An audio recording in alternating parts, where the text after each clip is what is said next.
Sir revisions time पे complete नहीं हो रही और ना हमारे टारगेट्स कंप्लीट हो रहे हैं।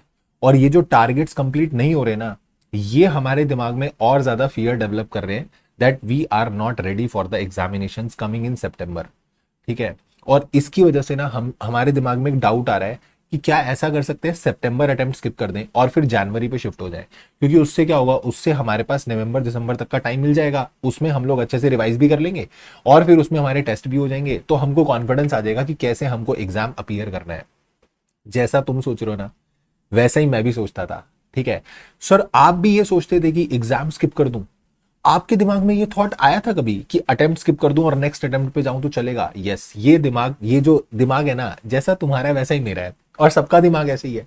तो सब लोग, सब स्टूडेंट वैसे ही सोचते हैं और सब स्टूडेंट के दिमाग में सेम थॉट्स आते हैं कि ये अटेम्प्ट स्किप कर देते हैं। बट पता है, उससे मैंने ओवरकम किया एंड आई क्लियर्ड। तो वो कैसे हुआ, क्या हुआ, वो सब अपन डिस्कस करने वाले हैं इस वीडियो के अंदर। बट वीडियो को आगे बढ़ाने से पहले फटाफट से वीडियो को कर दो लाइक, चैनल को कर देना subscribe. You will be getting the बढ़िया बढ़िया content about the study related content, motivation, strategy, everything and CA inter law से रिलेटेड सारी चीजें आपको यहाँ पर अवेलेबल होंगी। राइट। अब मेरी बात ध्यान से सुनना और समझना, मैं तुमको क्या बताना चाह रहा हूं, why I am making this video. आपको ऐसा लग रहा है कि आपको टाइम लग रहा है रिवाइज करने में? नहीं, इवन टॉपर को भी लगता है, इवन रैंक होल्डर को भी लगता है। ठीक है, रिविजन्स करने में टाइम लग जाता है। It is a very natural phenomenon, it is very normal कि जब आप कोई चीज को बहुत पहले पढ़ के बैठे थे, अब आप उसे रिवाइज करने की कोशिश कर रहे हो, तो कई बार ऐसा होगा, इट विल हैपन। आज आपने एक पर्टिकुलर चैप्टर का एक टारगेट बनाया, suppose you made a target कि मैं आज पूरे दिन में पूरा शेयर कैपिटल एंड डिवेंचर्स, पूरा बड़ा चैप्टर है, मैं उसको रिवाइज कर लूंगा, बट वो नहीं हो पाया तो कोई बात नहीं। बट वो एक ऐसे एक सेंस ऑफ थॉट ऐसा आया, डर आया, तो तुमने एकदम ऐसा सब छोड़ दिया, तुमको ऐसा लगा अटेम्प्ट छोड़ दूंगा और अटेम्प्ट छोड़ के अगले अटेम्प्ट पे चला जाऊंगा। ये जो डर तुमको अभी भगाने के लिए कोशिश कर रहा है ना, जिससे तुम भागने की कोशिश कर रहे हो, यही चीज आप जनवरी में भी करोगे। क्योंकि एक बात बताऊं, कभी भी ऐसा होता ही नहीं है, इट नेवर हैपन्स। आप मेरे को कोई एक सीए स्टूडेंट लाके दिखाओ जो ये बोले कि मेरी 100% प्रिपरेशन है, आई एम 100% रेडी, मेरा सारा सिलेबस कंप्लीट है, मेरी सारी तैयारी कंप्लीट है, मेरी सारी रिविजन कंप्लीट है, मैं एकदम 100% रेडी हूं। ठीक है। हर किसी को ये नॉर्मल चीज रहती है। आपकी प्रिपरेशन लास्ट मोमेंट तक भी खत्म नहीं होंगी। ठीक है, लास्ट मोमेंट तक भी थोड़ा ऐसा रहेगा, यार ये मुझे और थोड़ा देखना है, ये मुझे और थोड़ा पढ़ना है, तो वो सबके साथ होता है and it happened with me also. मेरे भी दिमाग में जब मेरे सीएस इंटर के एग्जाम्स थे ना, सीएस एग्जीक्यूटिव वाले, तभी मेरा बिल्कुल आफ्टर फाउंडेशन सीएस एग्जीक्यूटिव जब मैं अपीयर करने जा रहा था, तभी मेरे दिमाग में आया कि मेरे से पढ़ाई जितना मैंने करा है, मेरे से प्रिपरेशन, शायद मेरी प्रिपरेशन उतनी अभी सफिशिएंट नहीं है and I should leave this attempt, और मैं दिसंबर में बोथ ग्रुप्स दे दूंगा, क्योंकि सीएस के एग्जाम्स जून और दिसंबर में होते थे। तो first I did CS, then I did CA. तो सीएस में क्या हुआ, जब मैं इंटर में था तो मैंने सोचा जून स्किप करते हैं और दिसंबर में दे देंगे। और पता है, माय फादर टोल्ड मी कि नहीं, प्रिपरेशन करी है ना, जितना एफर्ट दिया है, जितनी मेहनत करी है, तो तेरे को ये अटेम्प्ट अपीयर तो करना चाहिए। ठीक है, अटेम्प्ट अपीयर करो, at least you will B living. अगर छोड़ भी दोगे तो अटेम्प्ट तो गया। ठीक है, तुम्हारे पास खोने के लिए तो कुछ नहीं है ना। अगर मान लो नहीं भी हुआ क्लियर, तो एटलीस्ट यू ट्राइड। आपने जो अपनी प्रिपरेशंस की, उसके लिए आपने ट्राई तो किया ना। आप अभी से थॉट बना के बैठ जाओ, नहीं नहीं नहीं, ये अटेम्प्ट मेरे से होगा नहीं, अगला अटेम्प्ट में दे दूंगा, तो एक काम करते हैं ना, फिर अगले अटेम्प्ट में भी यही होगा, अगले अटेम्प्ट में भी आपके दिमाग में यही आएगा। और सेम चीज मेरे को मेरे पापा ने समझाई एंड आई अंडरस्टूड कि नहीं, अटेम्प्ट तो अपीयर करना पड़ेगा, निकलना ना निकलना वो सब बात की बात है, बट जितनी मैंने तैयारी की है, मुझे खुद पर सेल्फ बिलीव करके बैठना पड़ेगा एग्जाम में। ठीक है, और मैंने अच्छी तैयारी कर रखी है and I have to believe myself. मेरे पास अभी इतना टाइम और है, मैं उसमें और अच्छे से तैयारी कर सकता हूं। And you know what, I appeared that attempt and I cleared that attempt. उसी अटेम्प्ट में मेरा, मैं अपीयर हुआ और उसी अटेम्प्ट में मेरा ग्रुप 1 क्लियर हुआ, फर्स्ट अटेम्प्ट क्लियर हुआ। Same thought I got in CA inter. CA inter में बोथ ग्रुप्स आई प्रिपेयर्ड। ठीक है, both groups I prepared and I was thinking कि अपीयर करूं ना करूं, करूं ना करूं। अभी उतना सॉलिड एकदम कॉन्फिडेंस नहीं आ रहा, थोड़ा थोड़ा कमी रह रही है, बट टाइम भी था। ठीक है, टाइम था, बट एक डाउट आ जाता है दिमाग में कि यार हो सकता है स्किप कर देते हैं। मत करो स्किप।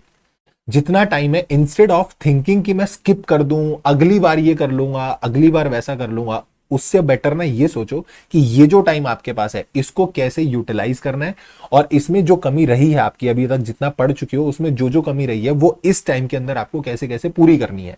क्योंकि अगर आपने उस पर काम कर लिया ना, तो आप एग्जाम निकाल लोगे। और इंटर के बोथ ग्रुप्स आई अपीयर्ड, और एक फर्स्ट अटेम्प्ट में, इन the first attempt itself I cleared all the 8 papers. आज तो 6 पेपर है ना इंटर के, तब 8 पेपर्स थे और आठों के आठों paper I cleared in the first attempt itself along with exemption in 4 subjects. तो ये प्रिपरेशन अपन ने कैसे करी? माइंडसेट के साथ। All the game is here. दिमाग, ये जो दिमाग है ना, इसकी गेम है सारी। तुमने अपने दिमाग को ही पहले से रेडी कर लिया कि मेरे से नहीं हो पाएगा, नहीं हो पाएगा, नहीं हो पाएगा, तो फिर मैं बता रहा हूं फिर नहीं हो पाएगा। बट अगर तुम दिमाग को रेडी करके चलोगे, नहीं मेरे पास सफिशिएंट टाइम है, I have to do and I will do, then only you will be able to do it, और तुम उसको कर लोगे। जब मैं कर सकता हूं, मेरे जैसा एवरेज बच्चा कर सकता है, तो भाई तुम तो बहुत आराम से कर सकते हो। Very easily you can do. ठीक है, तो तुम दिमाग से ये चीज निकालो कि मेरे को अटेम्प्ट स्किप करने हैं, और ये अटेम्प्ट स्किप करने वाली कहानी बनी ना, तो ये हर अटेम्प्ट में स्किप, बार बार आपके साथ यही होगा।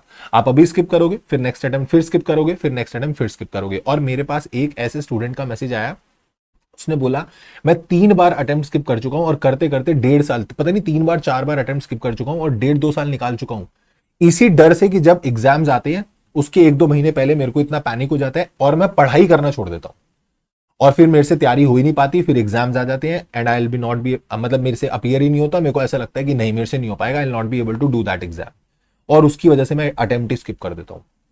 और ऐसा कर करके उस बंदे ने 1.5 से 2 साल निकाल दिए। आप समझ रहे हो? अगर ऐसा करोगे तो भाई वो मंजिल पे कब पहुंचोगे? कब बनोगे तुम सीए? कब तुमको सीएस बनना है?